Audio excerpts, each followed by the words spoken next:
how can I position myself to get more of what I know I deserve? But that don't mean they're gonna keep me. Business is business. ESPN has officially made their decision on Stephen A. Smith, but the backstory to this decision is very interesting and very juicy, and it's prime July NFL content. So before we get to the video, we're giving away multiple copies of College Football 25. All you have to do to enter is follow me on Twitter and on Instagram. Links to the giveaways are in the description down below. Now that we get all that out of the way, break!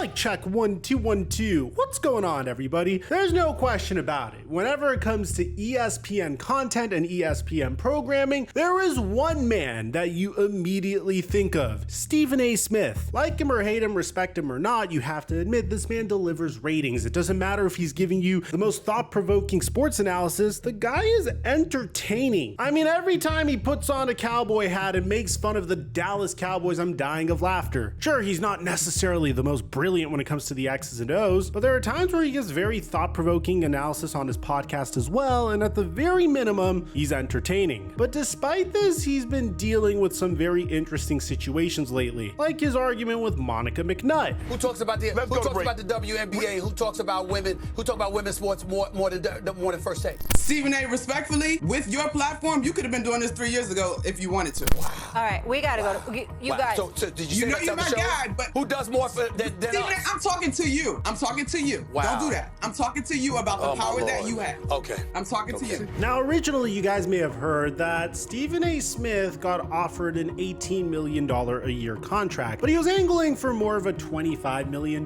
per year contract. People did not like this, primarily because ESPN had to lay off a lot of their talent a year ago. People like Jeff Van Gundy, Jalen Rose, Keyshawn Johnson, Max Kellerman. Stephen A. must have loved that one. Neil Everett, Todd McShay, Matt Hasselbeck, Steve Young, Susie Colbert. I can understand fans feeling a particular way about all this talent getting pushed away just so they could funnel all the money to Stephen A. Smith and, of course, Pat McAfee. It's been 1 year since Pat McAfee officially decided to leave his FanDuel deal in order to work with ESPN. And originally, a lot of people had reservations about this deal because the main appeal of Pat McAfee is he's a loose cannon that speaks his mind, and he's very unfiltered, and it's a huge reason why his jersey is on my wall. I personally found him very entertaining as well, but ESPN desperately needed a new draw. But the thing is, ESPN doesn't own Pat McAfee. They don't even own the Pat McAfee show. They're just paying Pat McAfee to broadcast his show on ESPN, which has created some awesome situations over the past year. And it's stuff that we all predicted could potentially happen, and it's all stuff that may affect Stephen A. Smith's next deal. You remember when Aaron Rodgers accused Jimmy Kimmel of being on the Epstein list on the Pat McAfee show? This has something to do with the Epstein list that came out?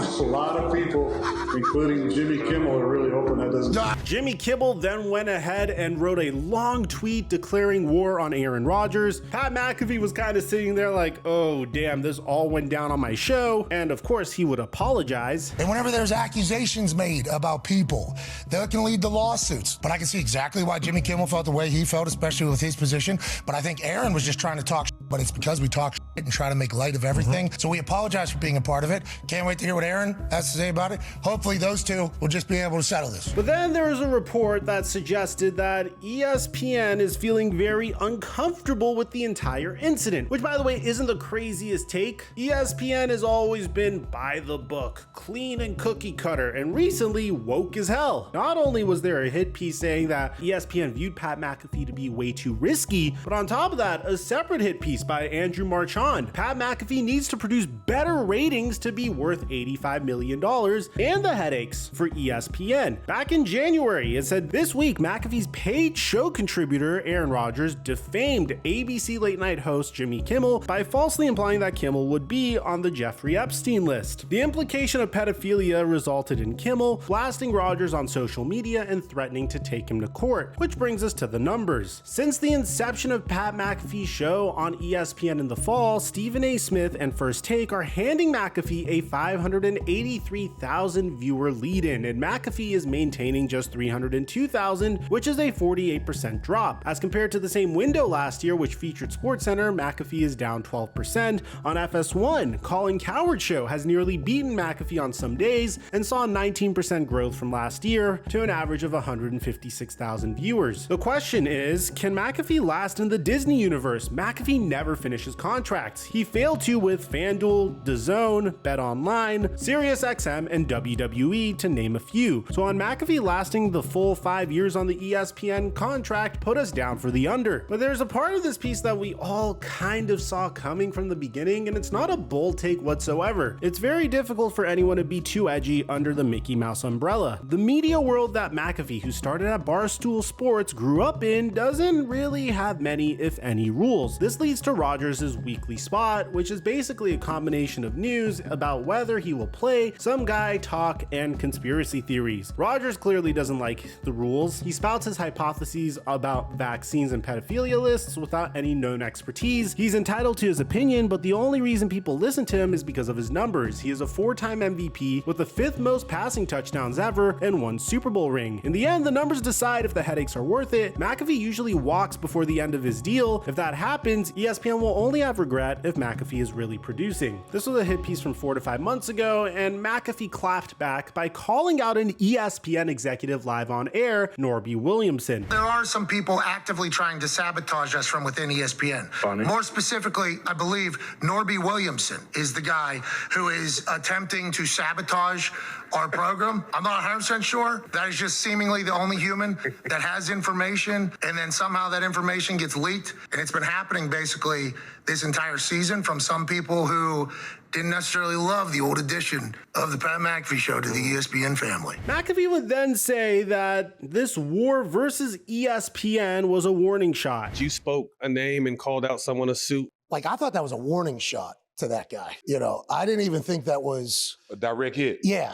Now you might be wondering, what does this have to do with Stephen A. Smith? Well, in an article published by Front Office Sports, Stephen A. Smith might have a powerful leverage point as he negotiates a new contract with ESPN, and that's McAfee's reputation. Smith is earning plenty of respect from ESPN management for the way he's handling his contract negotiations, as well as his continued willingness to do whatever it takes to keep the four letters on top. Smith's team player approach contrasts with the occasional bad boy antics of McAfee, who likes to needle his bosses and test the bounds of their authority. So this is going back to the Norby Williamson example. How many times have you seen someone on First Take cook their boss like that? When there was rumors that TNT would lose the NBA deal, Inside the NBA started cooking TNT live on air for this very reason, and rightfully so. But you rarely see bosses getting called out like this, and that's something that McAfee does, but Smith doesn't. That's what this article is saying. One top insider told Front Office Sports on the condition of anonymity, "I've got to give Stephen A. credit. He's used that McAfee is such a bad team player to his own advantage. He brings on only ESPN people. McAfee brings on Shams, and that's the kind of thing Stephen A. Smith would never do. He lets Pat McAfee frustrate the ESPN executives so much, they're like, f it, Stephen A. is a good team player." That's another thing that I didn't really pay attention to. Don't get me wrong, McAfee switched from Ian Rappaport to Adam Schefter whenever the show came on ESPN. But McAfee should also be featuring Adrian Wojnarowski more than Shams if he wants to keep the big bosses at ESPN happy. And I'm not saying that's what he should do, but I'm saying I can understand how this would frustrate ESPN, and I can understand how this is a leverage point for Stephen A. Smith. Sources say ESPN loves the 37-year-old McAfee's appeal to younger viewers, his performance on College Game Day, and his ability to book A-list guests including Aaron Rodgers, Bill Belichick, Nick Saban, Peyton Manning, and Caitlin Clark. But the former NFL punter has also been a loose cannon. He apologized for his role in the Aaron Rodgers-Jimmy Kimmel feud, and for this. Call it for what it is.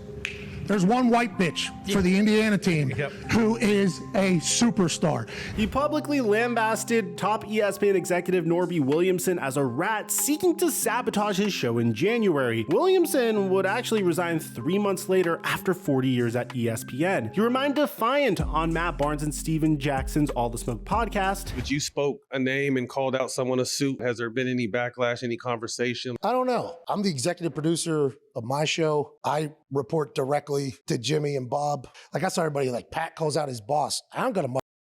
And McAfee's correct. From a contractual standpoint, he's more independent than Smith. He owns his own program, licensing the Pat McAfee show to ESPN. As executive producer, he maintains creative freedom, and McAfee has a separate talent deal for game day. And McAfee likes to assert that independence, which includes the on-air invitation to Sharanya of The Athletic and Stadium to take a victory lap over ESPN's Adrian Wojnarowski on their differing JJ Redick coverage. So if you happen not to know anything about basketball, I am with you. Honestly, fuck basketball. I have an evil twin brother that covers the NBA on a separate channel, but I personally can't stand it. But what my evil twin brother tells me is a few weeks ago when the Los Angeles Lakers were looking to hire their brand new head coach, Shams came out and said straight up it was going to be JJ Redick. Whoa, Adrian Wojnarowski, who works with ESPN, came out and said it was going to be Dan Hurley. Now, the reason why this is sketchy is because Woj actually wrote a book on Dan Hurley's father called The Miracle of St. Anthony. And then shortly after, Dan Hurley would sign a contract extension with UConn, and JJ Redick would be named Lakers head coach. Pat McAfee would have Shams come on his show to do a victory lap around Woj. JJ Redick, looks like the deal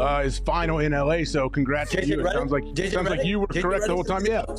What's the deal look like though? We saw it on the internet. Yeah. McAfee even said that Shams was our guy and Shams is our NBA guy. I might be a little biased about this because Woj blocked my evil twin brother, Flight Mike, on Twitter. But I don't blame McAfee for being Team Shams over Team Woj. I mean, this could potentially just be a testament to Woj's character. You have to be truly an irritating human being to have someone who licenses their show to ESPN choose the competition over you. In stark contrast is Smith, who plays by the rules. It behooves him to do so, as he could potentially be one of the two most sought-after free agents in sports media, along with TNT's Charles Barkley. It's doubtful that ESPN will let Smith slip away, but his current $12 million per year deal with ESPN expires next July. The 56-year-old featured commentator and executive producer of First Take made it clear to Clay Travis of Outkick in December that he wants to be the highest paid talent at Disney's sports media giant, with ESPN poised to take the flagship network direct to consumer next year. The Wall Street Journal hails Smith as the face of ESPN. Given how Smith is heir to ESPN legends including Chris Berman, Bob Lee, and Robin Roberts, he could throw his weight around come contract time, but instead he coolly played his hand. It starts with his performance. Yes, Smith irritates ESPN brass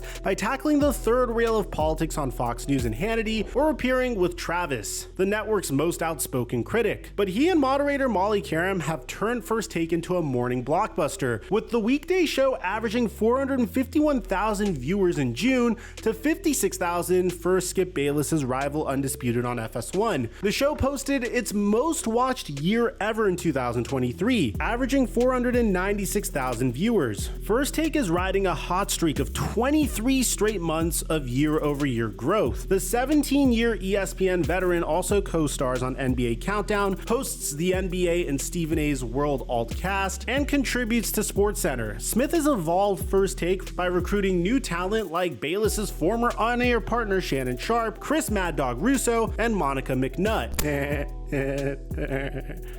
The article closes out by saying, consider how Smith has said all the right things when ESPN broke the bank first for Troy Aikman and Joe Buck in 2022, then McAfee in 2023. Aikman is $18 million a year, McAfee $17 million a year, and Buck is $15 million a year, which all leapfrogged Smith's annual compensation. But he didn't throw a tantrum. The Queens native saluted McAfee for raising the salary bar and blazing a path of independence for other sports media talents like himself to follow. Two things.